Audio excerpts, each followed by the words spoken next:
Guys, welcome back in a new video. तो guys, जैसा कि आप लोगों को पता है, हमारी माइक्रोबायोलॉजी चल रही थी, ठीक है। तो उसके हमने यहाँ तक अल्ट्रा स्ट्रक्चर ऑफ बैक्टीरिया तक प्रीवियस वीडियोस में कवर करा दिया है, ठीक है ना। मतलब ये पूरा introduction and prokaryotes, eukaryotes and ultra structure of bacteria, मतलब पूरा बैक्टीरिया का हम पढ़ चुके हैं। अब आगे हम बात करने वाले हैं मॉर्फोलॉजिकल क्लासिफिकेशन ऑफ बैक्टीरिया, मतलब मॉर्फोलॉजी के बेस पर बैक्टीरिया का क्लासिफिकेशन देखेंगे एंड कुछ दो तीन बेस के ऊपर और देखेंगे इसका क्लासिफिकेशन। देन देखेंगे नेक्स्ट टॉपिक न्यूट्रिएंशियल रिक्वायरमेंट। अब न्यूट्रिएंशियल रिक्वायरमेंट क्या टॉपिक है ये आप समझिए थोड़ा। मतलब अब हमने पीछे पढ़ा था, हम बैक्टीरिया के बारे में पूरा पढ़ रहे। अब हमको बैक्टीरिया को ग्रो कराना है अपनी लेबोरेटरी कंडीशंस में। अब वो होगा कैसे ग्रो, हमको प्रिपेयर करना पड़ेगा पहले एक कल्चर मीडिया। कल्चर मीडिया क्या है? Culture media is a medium in which the microbes are grow. तो कल्चर मीडिया एक ऐसा मीडियम है बैक्टीरिया के लिए।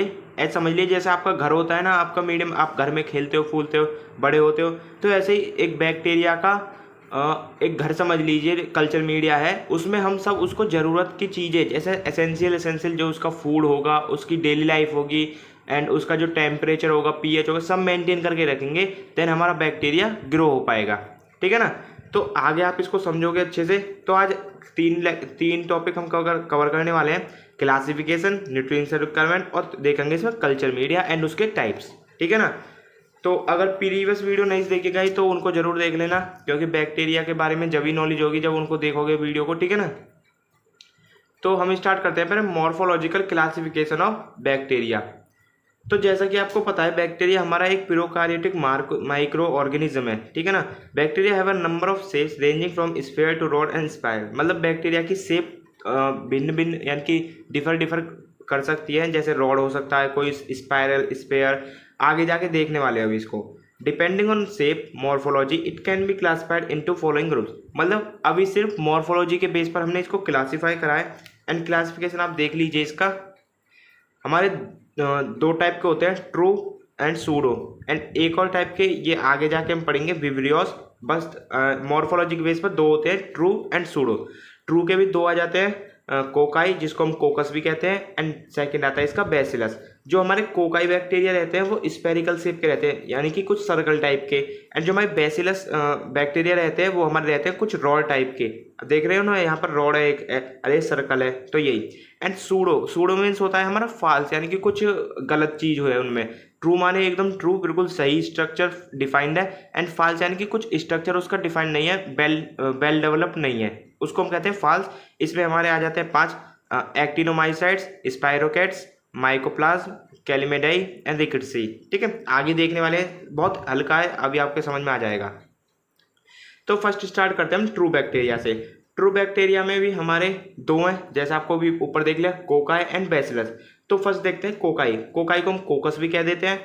The word cocci derived from the Greek word kokkos means berry.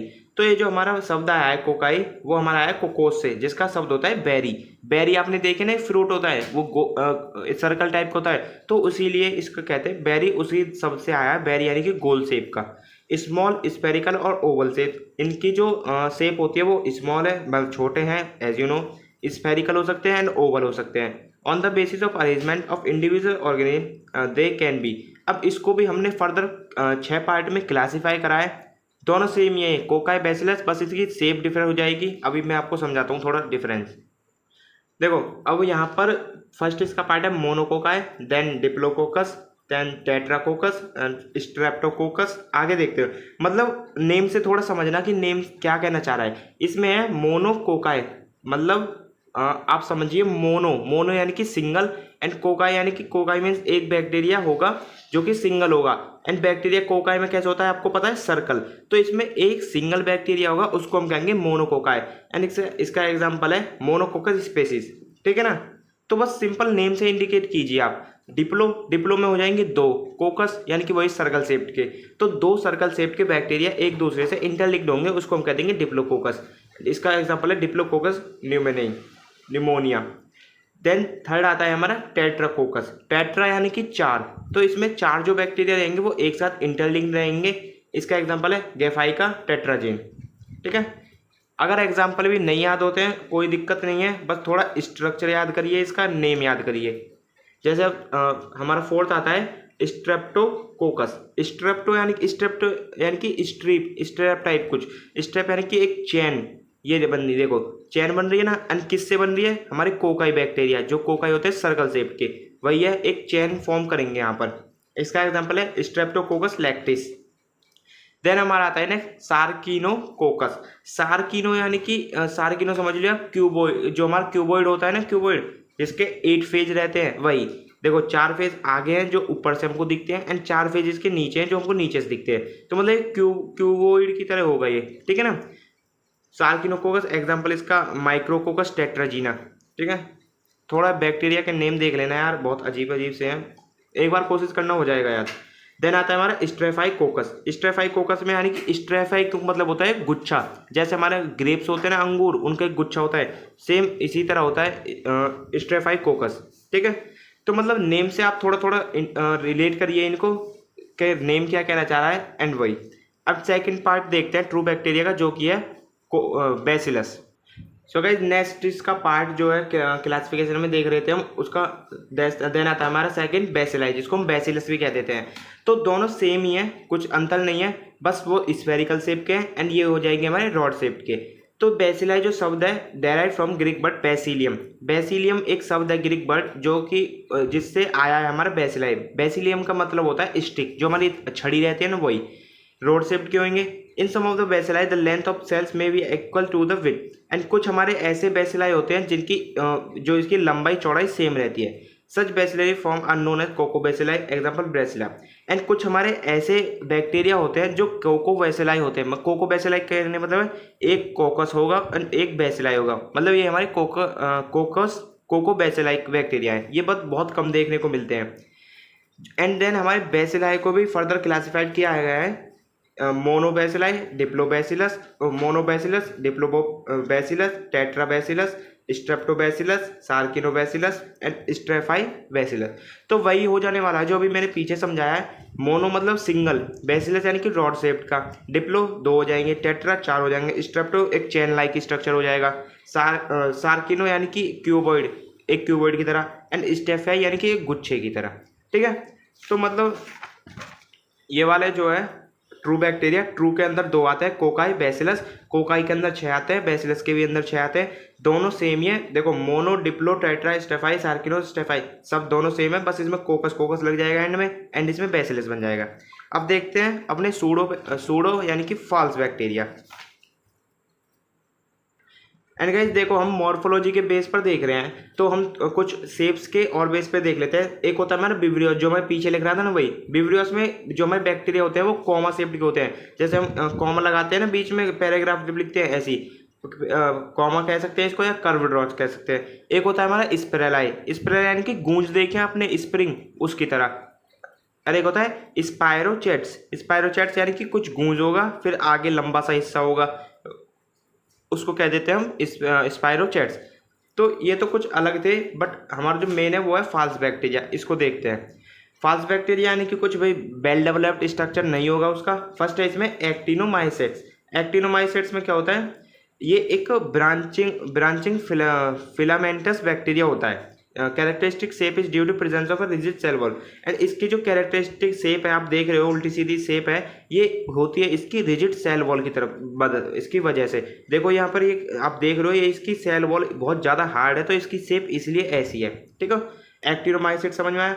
And स्पायरोचेट्स यानी कि एक स्लेंडर फ्लैक्सियस स्पाइरल फॉर्म होगा। अब देख रहे हो ना, लंबा सा एक फ्लैक्सियस मटेरियल है, मटेरियल नहीं बैक्टीरिया है, ठीक है। ये हो गए स्पायरोचेट्स। देन आता है हमारा माइकोप्लाज्म। माइकोप्लाज्म में क्या होगा, cell wall absent and occur as round और oval bodies with interlacing filament. अब यहाँ जो देख रहे हो आप, ये एक ओवल बॉडीज है, ओवल बॉडी होंगी इनके अंदर, एंड सेल वॉल एब्सेंट होंगी इनके अंदर, किसके, माइकोप्लाज्म के। बस इनका स्ट्रक्चर याद करिए, लिख कर भी नहीं आओगे, स्ट्रक्चर भी बनाया होगे, नंबर आपको मिल जाएंगे। देन आता है हमारा chlamydia, it is a gram negative bacteria and has a coccoid और रॉड शेप।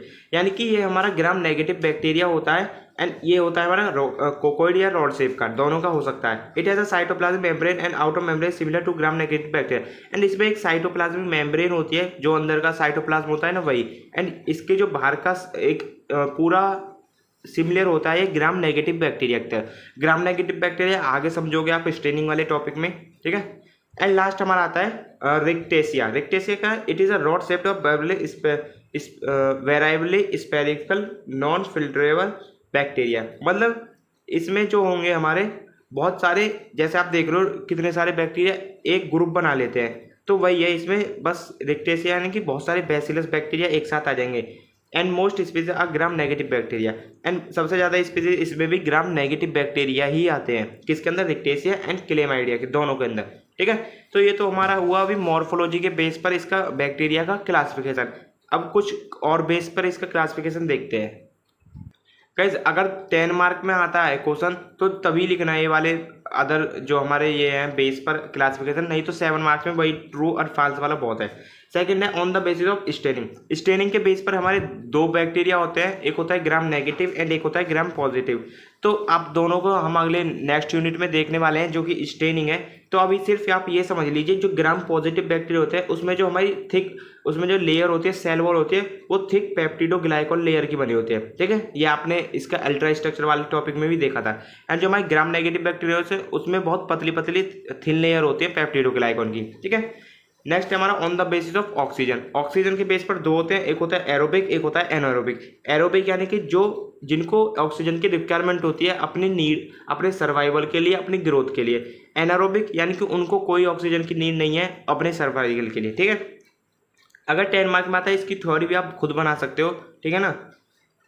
एंड फोर्थ है हमारा on the basis of temperature. Temperature यानी कि टेम्परेचर, कौन से टेम्परेचर पर हमारा कौन सा बैक्टीरिया अच्छे से सुइटेबल ग्रो कर रहा है। 3 होते हैं, साइकोफाइल्स, मीजोफाइल, थर्मोफाइल। साइकोफाइल्स में ऐसे बैक्टीरिया आते हैं जो 15 डिग्री सेल्सियस या उससे कम लो टेम्परेचर में अपनी ग्रोथ परफॉर्म करते हैं। मीजोफाइल्स, पीजोफाइल्स ऐसे बैक्टीरिया जो 15 से लेकर 45 डिग्री के बीच में अपनी ग्रोथ शो करते हैं। थर्मोफाइल यानी कि ये 45 डिग्री टेम्परेचर से ऊपर के टेम्परेचर में अपनी ग्रो करते हैं, ठीक है। तो ये तो हुआ हमारा कुछ, ये अदर बेस पर हो गया मॉर्फोलॉजी का बैक्टीरिया क्लासिफिकेशन, बट हमारा कोर्स में सिर्फ मॉर्फोलॉजी के बेस पर है। तो आप ये भी कर लोगे, कोई दिक्कत नहीं है, एग्जाम में लिखा होगे तो और अच्छा इंप्रेशन जमेगा। अब देखते हैं अपना नेक्स्ट टॉपिक, जो कि है, दिखाता हूँ मैं एक मिनट। देखो हमारा नेक्स्ट टॉपिक है ये nutritional requirement. But nutritional requirement हमको किसको चाहिए, तो न्यूट्रिशनल रिक्वायरमेंट हमको चाहिए कल्चर मीडिया के लिए। बट अभी आपने कल्चर मीडिया समझा ही नहीं है, तो न्यूट्रिशनल रिक्वायरमेंट का पढ़कर कोई फायदा नहीं है। पहले हम समझते हैं कल्चर मीडिया को, ठीक है। तो थोड़ा कल्चर मीडिया का मीनिंग समझिए। कल्चर का मीन्स होता है ग्रोथ या फार्मिंग। कल्चर यानी कि कुछ चीज को पैदा करना, उगाना, इस टाइप से आप समझो। एंड मीडिया यानी कि कोई मीडियम, कोई उसका बेस जिसमें वो ग्रो करेगा। तो culture media is an environment और medium which helps to grow micro और अदर ऑर्गेनिज्म। जैसे मैंने आपको शुरू में ही बता दिया, कल्चर मीडिया एक ऐसा एनवायरमेंट हम उसको प्रोवाइड कर देते हैं, उसको ऐसी एसेंशियल उसकी सारी रिक्वायरमेंट फुलफिल कर देते हैं, जिससे वो माइक्रोब्स ग्रो होने पर मजबूर हो जाता है। मतलब कल्चर मीडिया सिंपली कुछ नहीं होगा, एक ऐसा मीडियम होगा जिसमें हम सारे उसको रिक्वायरमेंट जो भी उसकी बैक्टीरिया के वो सब देंगे। अभी न्यूट्रिशन रिक्वायरमेंट में आप देख लोगे क्या क्या दोगे, तो उसको दोगे, ठीक है। एंड उसका जो बाहर का जो एनवायरनमेंट है उसको भी मेंटेन करके रखोगे। ऐसा नहीं है कि कोई ज़्यादा ठंड कर दी, ज़्यादा गर्मी कर दी, नहीं, एक ऑप्टिमम टेम्परेचर रखोगे एंड उसका पीएच एंड उसकी ह्यूमिडिटी सब चीज़ मेंटेन करके रखोगे, तभी हमारा एक कल्चर मीडिया अच्छे से बनेगा। एंड जब हमारा कल्चर मीडिया ही अच्छे से बनेगा, देन हमारा उसमें माइक्रोब्स या फिर बैक्टीरिया जो भी हमको ग्रो कराना है अच्छे से हो सकेगा। अब समझ लीजिए अगर कल्चर मीडिया नहीं अच्छे से बनाए तो माइक्रोब्स क्या उसमें पैदा होगा, बिल्कुल नहीं होगा, ठीक है ना। तो इसलिए हमको कल्चर मीडिया बनाते समय बहुत ही ज़्यादा ध्यान रखना पड़ता है सब चीज़ों के लिए, उसकी रिक्वायरमेंट, उसके फिजिकल पैरामीटर, सब चीज़ आगे अभी हम पढ़ने वाले हैं। तो कल्चर मीडिया ये आपका प्रैक्टिकल भी है, अभी आप लैब में करना है इसको, जब और अच्छे से समझ में आ जाएगा आपके। Culture media contain all nutrients and physical growth parameter that are necessary for microbe growth. वही बात है जो मैंने अभी आपको बता दी, ठीक है। तो guys culture media haves to study various bacteria and microorganism. तो कल्चर मीडिया में हम देख क्या रहे हैं, बैक्टीरिया ग्रो कर रहे हैं। अब बैक्टीरिया में भी क्या देख रहे हैं, देयर लाइफ साइकिल, यानी कि बैक्टीरिया की लाइफ साइकिल क्या है, देयर इंपॉर्टेंस यूजेज। अब जैसे फर्स्ट वीडियो लेक्चर मैंने आपको बताया था कितना इंपॉर्टेंट है हमारा बैक्टीरिया, जैसे उससे हम कुछ ड्रग ऑब्टेन कर लेते हैं, जैसे हमारी कुछ एंटीबायोटिक हो गई, विटामिन हो गए, हार्मोन्स हो गए, एंजाइम्स हो गए, तो वो हमारी सब बन रही हैं बैक्टीरिया की वजह से। तो उसकी हम इंपॉर्टेंस वही देख रहे हैं। देन देख रहे हैं उसकी डिसीज हार्म, यानी कि उस बैक्टीरिया की वजह से क्या डिसीज हमको हो रही है, क्या हार्मफुल उसका एक्शन है। Then their reproduction process, and उसका रिप्रोडक्शन प्रोसेस भी देख रहे हैं बैक्टीरिया का। मान लीजिए कोई हमारी बॉडी में बैक्टीरिया चला गया किसी भी कॉज से, तो उसका रेप्लिकेशन किस फॉर्म में हो रहा है हमारी बॉडी में, उसको भी हम इसकी मदद से आइडेंटिफाई कर सकते हैं। तो कल्चर मीडिया आप समझ गए क्यों जरूरी है, क्या है। गाइस अब समझते हैं टाइप्स या classification of culture media. Culture media का आपको टाइप एंड क्लासिफिकेशन इसका देखना होगा, मस्ट इंपॉर्टेंट है, ठीक है ना। कल्चर मीडिया चार बेस पर हमने क्लासिफाई करा है इसका। पहला फिजिकल स्टेट के बेस पर, then composition, then oxygen and then functional type. तो एक एक करके चारों को देख लेते हैं जल्दी जल्दी। फर्स्ट आता है हमारा based on physical state. Physical state यानी कि फिजिकल, आपको पता है फिजिकल स्टेट क्या होता है, तीन हमारे स्टेट रहते हैं, सॉलिड, सेमी सॉलिड, लिक्विड। तो वही हम देखने वाले हैं। जो हमारा सॉलिड मीडिया रहेगा उसमें हम जो अगार की अमाउंट रखेंगे वो 1.5 से 2.5% रखेंगे, ठीक है। एग्जाम्पल इसका न्यूट्रिएंट अगार मीडियम। सेकंड आता है सेमी सॉलिड मीडियम, इसमें हम 0.2 to 0.5% अगार की अमाउंट रखेंगे। न्यूट्रिएंट ब्रोथ कंटेनिंग 0.5% अगार, यानी कि भैया एंड ब्रोथ, आप एक शब्द का मीनिंग समझिए, ब्रोथ हम कहते ब्रोथ हम कहते हैं जो हमारा कल्चर मीडिया होता है वो मोस्टली सॉलिड होता है, ठीक है ना। बट अगर कहीं पर ब्रोथ शब्द आता है तो उसको समझ लीजिए कि वहाँ पर जो कल्चर मीडिया है वो लिक्विड है। तो ब्रोथ को हम जनरली इस्तेमाल करते हैं लिक्विड कल्चर मीडिया के लिए, ठीक है। देन आता है लिक्विड मीडिया, इसमें कोई भी अगार नहीं होता है। आगे आप समझोगे अगार, अब देखिए यहाँ पर लिक्विड मीडिया तो अगार नहीं होगा, क्यों, क्योंकि अगार हमारा एक ऐसा सॉलिडिफाइंग एजेंट है। अगार को हम डालते ही इसलिए हैं क्योंकि वो सारा कल्चर मीडिया सॉलिड हो जाए। अब इसमें कोई अगार है ही नहीं तो हमारा ये लिक्विड मीडिया ऑलरेडी लिक्विड बना रहेगा, ठीक है ना। तो ये वो हमारा फिजिकल स्टेट के बेस पर क्लासिफिकेशन। कहीं दे रहा था सेकंड क्लासिफिकेशन का बेस्ड ऑन कंपोजिशन। कंपोजिशन के बेस पर दो हमारे इसके टाइप है, एक होता है सिंथेटिक मीडिया, एक होता है नॉन सिंथेटिक मीडिया। जो हमारा सिंथेटिक मीडिया होता है वो हाईली प्योर होता है। It includes peptone, water and nutrients broth, यानी कि सब चीज़ में डाली रहती है, बिल्कुल हाईली प्योर, आप समझ सकते हो हाईली प्योर है ये। 2% अगार मीडिया, इसमें 2% अगार डाला रहता है। एंड एग्जाम्पल इसका समझिए पेप्टोन वाटर जो हमारा एक कल्चर मीडिया का टाइप है वही इसका एग्जाम्पल है। आप थ्योरी पढ़ लेना, ज़्यादा मैं फोकस नहीं कर रहा हूँ। सेकंड है इसका नॉन सिंथेटिक मीडिया, जो कि इम्प्योर होता है, मतलब उसमें कुछ ना कुछ वो पूरा से एकदम पूरा हाईली प्योर नहीं है, मतलब उसमें कुछ इम्प्योरिटी है। एग्जाम्पल इसका समझिए ब्लड अगार, TCA, मिल्क अगार, यीस्ट एक्सट्रैक्ट, मीट एक्सट्रैक्ट, ये सारे एग्जाम्पल है नॉन सिंथेटिक मीडिया की। थर्ड देखते हैं हम इसका classification depending on oxygen requirement. Oxygen requirement वही हो जाएगा एरोबिक, एनारोबिक। एरोबिक में जो हमारे ऑक्सीजन की प्रेजेंस में हम उसको ग्रो कराते हैं, एंड एनारोबिक उसको कोई ऑक्सीजन हम प्रोवाइड नहीं करते हैं, ठीक है। कहीं देन आता है हमारा fourth classification, last classification based on functional type, यानी कि उसमें क्या ऐसा फंक्शन होने वाला है वो देखने वाले हैं। तो फर्स्ट आता है हमारा एनरिच्ड मीडिया। एनरिच्ड यानी कि जो हमारे कुछ फैस्टिडियस माइक्रो ऑर्गेनिज्म होते हैं ना, उसके लिए हम एनरिच्ड मीडिया यूज़ करते हैं। एग्जांपल इसका ब्लड अगार, चॉकलेट अगार, ये सारे एक मीडियम के नाम है, ठीक है ना, बैक्टीरिया के नाम नहीं है, एक मीडियम के नाम है। सेकेंड है एनरिचमेंट मीडिया। एनरिचमेंट मीडिया में यानी कि इसमें हमको ये एक ऐसा मीडियम होता है जिसमें जो हमको चाहिए, जो हमको उसके बैक्टीरिया के लिए ग्रोथ पैरामीटर्स चाहिए उनको ही। एंड देखो आप समझो एक मिनट, अभी हमने कोई प्रिपरेशन कल्चर मीडिया की बना दी, अब उसमें जो हमको बैक्टीरिया चाहिए वो भी ग्रो होंगे एंड जो हमको नहीं चाहिए वो भी ग्रो होंगे। बट एनरिच मीडिया में ऐसा नहीं होता है। एनरिचमेंट मीडिया में ऐसा होता है कि जो हमको चाहिए वांटेड बैक्टीरिया ही ग्रो करेंगे, नॉन वांटेड बैक्टीरिया हमारे किल हो जाएंगे, ऑलरेडी अपने आप हो जाएंगे, ठीक है ना। एनरिच मीडिया वो होगा।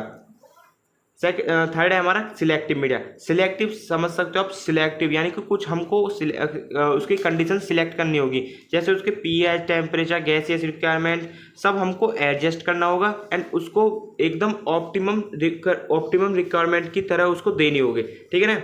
अगर आप समझ लीजिए बैक्टीरिया कोई भी हमारा साइकोफाइल्स है, यानी कि 15 डिग्री सेल्सियस से कम टेम्परेचर पर ग्रो कर रहा है, तो हम उसको आप समझ लीजिए 45 डिग्री आपने टेम्परेचर कर दिया तो बैक्टीरिया ऑलरेडी मर जाएगा। तो इसी वजह से हमको सारा एडजस्ट करना पड़ता है, बिल्कुल सिलेक्टिव मीडिया की तरह, मतलब एक सिलेक्टिव पूरा एडजस्टमेंट होनी चाहिए, उसको हम कहते हैं सिलेक्टिव मीडिया। एंड फोर्थ आता है हमारा डिफरेंशियल मीडिया। डिफरेंशियल मीडिया में यानी कि कुछ हम डिफरेंशियल यानी कि दो हम उसमें दो बैक्टीरिया को एक साथ ग्रो करा रहे हैं एंड उसको कराएंगे किसमें, डिफरेंशियल मीडिया में, ठीक है। एंड गाइस लास्ट फिफ्थ है हमारा transport media. Transport media and transport समझ सकते हो आप, एक जगह से दूसरी जगह ले जाना, तो वही है जैसे आप समझिए कोई हमारे हमने प्रिपरेशन कर दी, वो हमने 7 दिन रख दिया, अब हमको 15-20 दिन बाद दोबारा हमको वो चाहिए तो हम यूज़ करेंगे ट्रांसपोर्ट मीडिया का, ठीक है। एंड सिक्स्थ हमारा एसए मीडिया। एसए मीडिया हम जब बनाते हैं जब किसी भी हम ड्रग का जो हमारी हाईली प्योर ड्रग होती है, जैसे एंटीबायोटिक होगी, अमीनो एसिड हो गए, विटामिन हो गए, इनका एसए करना होता है तो हम बनाते हैं एसए मीडिया, ठीक है। तो अभी हमने कंप्लीट कर लिया है culture media and culture media के टाइप, यानी कि क्लासिफिकेशन ऑफ कल्चर मीडिया। अब ये जो हमारा नेक्स्ट टॉपिक है अब आपको अच्छे से समझ में आएगा, जो कि न्यूट्रिशन रिक्वायरमेंट। तो न्यूट्रिशन रिक्वायरमेंट देखते हैं कि उसके न्यूट्रिशन के लिए क्या क्या नेसेसरी चीज़ें हैं, किसके लिए, बैक्टीरिया के लिए, जो कि हम कल्चर मीडिया में डालेंगे एंड बैक्टीरिया को ग्रो कराएंगे। तो अभी आप थोड़ा समझिए, कल्चर मीडिया आप समझ गए एंड उसके टाइप भी आपने देख लिए। तो कल्चर मीडिया में हम आपको पता होगा कुछ उसकी असेंशियल चीज़ें डालेंगे, कुछ रॉ मटेरियल डालेंगे जिससे कि वो ग्रो करेगा बैक्टीरिया। तो इसमें सबसे पहला बेसिक होता है वाटर। वाटर तो सबको चाहिए। देन होता है peptone, yeast extract, meat extract and agar. तो अभी थोड़ा थोड़ा सब तरह देख लेते हैं। फर्स्ट देखते हैं water. Water is the basic need of culture media. सबको पता है यार बेसिक नीड है वाटर। तो टैप, प्योर और डिस्टिल वाटर में be use for the preparation of culture media. And इसमें हम टैप वाटर, प्योर वाटर और डिस्टिल वाटर यूज कर सकते हैं। Various organic and inorganic compound are dissolve in and आपको पता है वाटर में ज़्यादातर मोस्टली कंपाउंड डिजोल्व हो जाते हैं in the protoplasm of cells and 70 से 80% water is present and it act as a vehicle to flow of nutrient. यानी कि जो कि हमारे सेल ग्रो करेगी वहाँ पर उसमें 70 से 80% वाटर ही वाटर होता है and water as a vehicle वहाँ पर एक्ट करता है, जो कि सारे उसके न्यूट्रिएंट्स होते हैं उसको एक जगह से दूसरी जगह ले जाने में। ठीक है, वाटर आप समझ गए। एंड गाइस नेक्स्ट आता है हमारा पेप्टोन। पेप्टोन क्या है? पेप्टोन एक मिक्सचर है किसका? Digestive protein. जो हमारी बॉडी में ऑलरेडी प्रोटीन्स होती हैं उनको उनका एक कॉम्प्लेक्स मिक्सचर होता है एंड वो हमको ऑब्टेन कैसे होंगे? वो ऑब्टेन होंगे हमको लीन मीट से, लीन की मीट से, casein and heart muscle, fibrin, soya meat. यानी कि इन सब चीज़ों से हमको ये प्रोटीन ऑब्टेन हो जाता है एंड डिफरेंट प्रोटीन को हम मिलाकर एक मिक्सचर बनाते हैं जिसको हम पेप्टोन कहते हैं। ठीक है, तो अभी सिर्फ आप समझिए पेप्टोन एक कॉम्प्लेक्स मिक्सचर होता है डाइजेस्टिव प्रोटीन्स का। Important constituent of protease and amino acid and कुछ inorganic salts which include phosphate, potassium, magnesium and growth factor including nicotinic acid and riboflavin. तो इसके जो इंपॉर्टेंट कॉन्स्टिट्यूएंट होते हैं यानी कि जिससे मिलकर ये बना रहता है वो होते हैं प्रोटीएज होते हैं अमीनो एसिड से एंड कुछ हमारे होते हैं इनऑर्गेनिक साल्ट। इनऑर्गेनिक साल्ट कौन से होते हैं? जैसे फॉस्फेट हो गया, पोटेशियम हो गया, मैग्नीशियम हो गया एंड कुछ हमारे होते हैं उसमें ग्रोथ फैक्टर जो ग्रो कराएंगे बैक्टीरिया को, जैसे होगा निकोटिनिक एसिड एंड राइबोफ्लेविन। ठीक है, peptone mainly supply nitrogenous material and also act as a buffer. तो पेप्टोन जो हमारे नाइट्रोजीनियस मटेरियल होते हैं उसको सप्लाई करने के लिए काम आता है एंड ये एक बफर की तरह भी यूज होता है। ठीक है, peptone is stored in a tightly close container because it is hygroscopic and become sticky when exposed to air. अब समझिए थोड़ा यहाँ पर ये बहुत ही मेन क्वेश्चन है, जीपैट के लिए भी आ जाता है कभी कभी। यहाँ पर समझिए पेप्टोन जो है हमारा उसको हम टाइटली क्लोज कंटेनर में रखते हैं। क्यों? क्योंकि ये होता है हाइग्रोस्कोपिक इन नेचर। अब हाइग्रोस्कोपिक क्या होता है? कमेंट करके बताइएगा इस सब, हाइग्रोस्कोपिक क्या होता है। वीडियो को रोकिए यहीं पे एंड अभी कमेंट करके बताइए हाइग्रोस्कोपिक क्या होता है। ठीक है ना, तो मैं समझाता हूँ हाइग्रोस्कोपिक। हाइग्रोस्कोपिक हमारे ऐसे पाउडर्स होते हैं जो एटमॉस्फेयर से मॉइस्चर एब्जॉर्ब कर लेते हैं। अब एक सिंपल एग्जांपल समझिए नमक का। आपके घर में नमक रहता है, आप उसको रात में ऐसा खुला का खुला छोड़ दोगे तो आपको सुबह को उसमें कुछ अमाउंट ऑफ वाटर मिलेगा, यानी कि वो सील जाएगा। कहते हैं ना सील गया नमक, तो उसमें यानी कि कुछ वाटर एटमॉस्फेयर से मॉइस्चर उसने ले लिया है एंड वो मान ले वेट हो गया। ठीक है, तो वही हमारे होते हैं हाइग्रोस्कोपिक पाउडर्स। तो ये पेप्टोन हमारा हाइग्रोस्कोपिक होता है, इसलिए हम इसको टाइटली क्लोज कंटेनर में रखते हैं। थर्ड है हमारा ईस्ट एक्सट्रैक्ट। ईस्ट एक्सट्रैक्ट क्या होता है? Prepared from cells of baker's yeast और सार्कोमाइसिन। जो हमारे सार्कोमाइसिन बैक्टीरिया रहते हैं उन उसकी मदद से हम बनाते हैं ये बेकर्स ईस्ट। ईस्ट आपको पता है ना क्या होता है? ईस्ट जो हम जनरली खाने पीने की चीज़ों में भी डालते हैं वही हमारा ईस्ट होता है। एंड ये भी हमारा एक बैक्टीरिया से ही बनता है, तो इसको बैक्टीरिया ही कह सकते हैं। Contain carbohydrates, amino acid, growth factors, vitamin B, all group and inorganic cell. And इसमें भी हमारे कुछ कार्बोहाइड्रेट होते हैं, अमीनो एसिड होते हैं, ग्रोथ फैक्टर्स होते हैं एंड विटामिन बी के सारे ग्रुप होते हैं एंड कुछ इनऑर्गेनिक सेल्स होते हैं। Mainly use as a source of vitamin and may be substituted for meat extract. And ये जो हमारा होता है एक vitamin as a source of vitamin use होता है यहाँ पर, ठीक है, कल्चर मीडिया में। नेक्स्ट आता है हमारा मीट एक्सट्रैक्ट। मीट एक्सट्रैक्ट क्या है? Prepared from fresh lean meat by hot water extraction process. अब लीन मीट जो हमारे लीन्स होते हैं, ठीक है, लीन्स एक एनिमल होता है, तो लीन्स के मीट से हमारा ये मीट एक्सट्रैक्ट निकलता है एंड ये एक हॉट वाटर एक्सट्रैक्शन प्रोसेस के द्वारा निकलता है। हॉट वाटर एक्सट्रैक्शन कहने का मतलब यानी कि हम उसको गर्म पानी से बार बार धो धोकर एक मीट एक्सट्रैक्ट लेते हैं। कई ये सारे पाउडर फॉर्म में आते हैं एंड आपकी लेबोरेटरी में आपके जब प्रैक्टिकल होगा ये सारी चीज़ें वहाँ पर होंगी, आप जरूर से करना। It contain gelatin, peptone, protease, amino acid, creatine, purine, mineral salt, carbohydrate and growth factor including thiamine, nicotinic acid, riboflavin. ये सारी चीज़ें इसमें होती हैं, किसमें? मीट एक्सट्रैक्ट में, ठीक है। एंड गाइस सबसे जो मेन इंपॉर्टेंट कॉन्स्टिट्यूएंट आता है कल्चर मीडिया का वो होता है हमारा अगार। अगार क्या है? It is a long chain polysaccharide obtained from seaweed algae. जो हमारे सीवीड्स एल्गाई होते हैं, जो हमको एक कह सकते हैं हिंदी में काई जो जम जाती है, उसके बीज से मिलता है हमको सीवीड्स, यानी कि सीवीड यानी समुद्र के जो बीज होते हैं एल्गाई के, उनके बीज से मिलता है। एक लंबी चेन होती है सैकेराइड्स की, जिसको हम कहते हैं पॉलीसैकेराइड। तो ये लॉन्ग चेन ऑफ पॉलीसैकेराइड्स होता है, ठीक है ना। एल्गाई विच इल्ड एगार आर कोल्ड अगैरोफाइटिस। एंड जो हमारी एल्गाई अगार को इल्ड करती हैं उनको हम कहते हैं agarophytes. And include gelidium gracilaria hypnea. And इसमें कुछ और भी अदर इंक्लूड होते हैं जैसे जेलिडियम ग्रेसिलाई हाइपे। अगर it's a mixture of two polysaccharide such as agarose and agaropectin. ये जो हमारा होता है अगार दो पॉलीसैकेराइड से मिलकर बना होता है, एक एगारोज जो उसकी 70% अमाउंट में होता है एंड दूसरा होता है अगैरोपेक्टिन जो कि 30% में होता है, ठीक है। It also contains calcium chloride, magnesium sulphate, iodine etcetera, सब इसमें होते हैं। अगार और agar is now commonly use for the preparation of solid ware. जैसे मैंने आपको पीछे बता दिया कल्चर मीडिया में, उसके क्लास में कहते हैं अगार हमारा एक सॉलिडिफाइंग एजेंट की तरफ वर्क करता है, यानी कि वो कल्चर मीडिया को सॉलिड करने का काम करता है। Prepared from different seaweed algae. And ये डिफरेंट सीवीड्स से बना सकते हैं हम इसको। Act as a good solidifying agent, वही बात है सॉलिडिफाइंग एजेंट की तरह। It is a gelatin yellow granular powder. ये एक येलो ग्रेनुलर पाउडर होता है। It has no nutrient value in media. इसकी कोई स्पेसिफिक वैल्यू नहीं होती है मीडिया में। बैक्टीरियोलॉजिकली इनर्ट, ठीक है, ये बैक्टीरियोलॉजिकली इनर्ट होता है। Resistant to the action of all microorganism, कि ये किसी पे कोई प्रभाव ऐसा नहीं डालता है। Maintains 95 to 98 degree Celsius and remain liquid up to 40-50।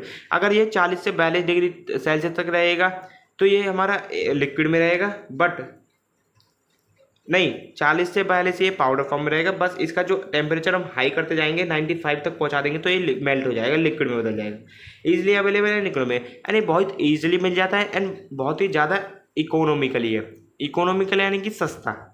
अब इसका समझिए आप कल्चर मीडिया का कंपोजिशन यानी कि हम मान लीजिए कोई कल्चर मीडिया बना रहे हैं तो उसमें कितनी अमाउंट किसकी डालें, ठीक है।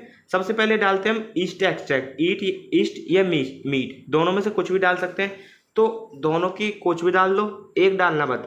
इसके लेते हैं हम 10 ग्राम। अब इसका फंक्शन क्या होता है कल्चर मीडिया में? इसका फंक्शन होता है source of carbohydrate, amino acid and growth factor. ये जो हमारे ईस्ट और मीट एक्सट्रैक्ट है ये हमारे as a carbohydrate, amino acid and growth factor work करते हैं कल्चर मीडिया में। सेकंड आता है हमारा पेप्टोन को भी हम 10 ग्राम लेते हैं। ये भी हमारे सेम इसी की तरह कार्बोहाइड्रेट, अमीनो एसिड, प्रोटीन इनकी तरह वर्क करता है। देन लेते हैं हम 2 ग्राम NaCl जो कि नमक होता है एंड ये एज अ इलेक्ट्रोलाइट वर्क करता है। देन आता है हमारा अगार वही सॉलिडिफाइंग एजेंट होता है। इसकी भी हम 20 ग्राम अमाउंट लेते हैं। एंड नेक्स्ट हमारा डिस्टिल वाटर यानी कि डिस्टिल वाटर को हम जितना भी हमारे सारा कॉन्स्टिट्यूएंट बन गया है, प्रिपरेशन बन गई, उसको हम 1000 ml तक फिल करेंगे। किसकी मदद से? वाटर की मदद से। सो गाइज फाइनली ये भी कंप्लीट होता हुआ। एंड गाइज आज हमने देखा इसका मॉर्फोलॉजिकल क्लासिफिकेशन, कल्चर मीडिया के क्लासिफिकेशन एंड न्यूट्रिशन रिक्वायरमेंट। तो मतलब यहाँ तक कंप्लीट हो चुका है अब, ठीक है ना। प्रीवियस वीडियो नहीं देखे उसको देख लेना। एंड कुछ अदर सब्जेक्ट, सारे सब्जेक्ट हमने स्टार्ट कर दिए, वो उनको भी जरूर से देख लेना। डिस्क्रिप्शन में सबकी लिंक दे दूंगा, ठीक है। नेक्स्ट स्टार्ट करेंगे, जल्दी वीडियो आएगी, raw material and physical parameters, ठीक है। तो अगर चैनल को सब्सक्राइब नहीं किया तो चैनल को सब्सक्राइब करें। एंड इसके नोट्स ऑलरेडी मैं दे चुका हूँ टेलीग्राम ग्रुप पर, व्हाट्सएप ग्रुप पर, दोनों पर। तो ज्वाइन नहीं हुए ज्वाइन हो जाएं, डिस्क्रिप्शन बॉक्स में लिंक है, ठीक है। तो आज की वीडियो में इतना ही। Thank you, bye bye.